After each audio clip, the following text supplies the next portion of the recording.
উত্তরবঙ্গের সবচেয়ে বড় কোরবানির পশুর হাট দিনাজপুরের কাহারোল উপজেলায়। এই হাটে ঢাকাসহ দেশের নানান জেলা থেকে পাইকাররা আসেন পশু কিনতে। প্রতি শনিবার সকাল থেকে সন্ধ্যা পর্যন্ত চলা কাহারোল হাটে পাইকাররা ছাড়াও কোরবানির পশু কিনতে আসেন স্থানীয় সহ বিভিন্ন জেলার মানুষ।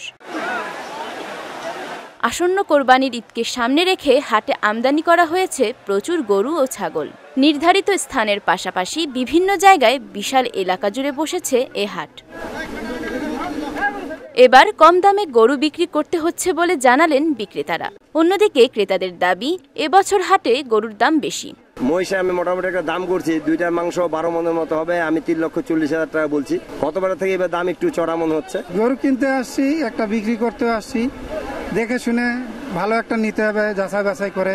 90,000 টাকা দিয়ে গরু নিলে প্রায় 3.5 মণ মাংস পাওয়া যাবে আর কি।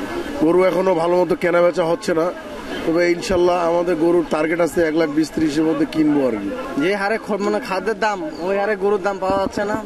জেলায় ছোট বড় মিলিয়ে প্রায় 60,000 খামারে কোরবানির পশু প্রস্তুত রয়েছে 3,98,030টি।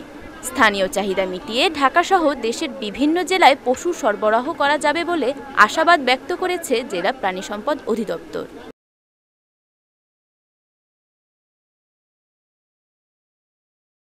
প্রস্তুত রেখেছে 3,98,030টি গবাদি পশু। তার মধ্যে আমাদের চাহিদা রয়েছে 2,64,576টি। এটি ছাড়া উদ্বৃত্ত রয়েছে আমাদের 1,33,454টি। এটি আমাদের দিনাজপুরের চাহিদাকে মিটিয়ে যে সমস্ত জেলায় ঘাটতি রয়েছে সে সমস্ত জেলায় প্রতিদিনই ট্রাকে করে এই সমস্ত পশু চলে যাচ্ছে। পশুপালনে উপযুক্ত জেলা দিনাজপুর। যদি সীমান্ত দিয়ে অবৈধভাবে পশু আসা বন্ধ হয় তবে সঠিক ও ন্যায্য মূল্য পাওয়া যাবে বলে মনে করেন স্থানীয় খামারিরা। বিজয় টিভি নিউজ ডেস্ক।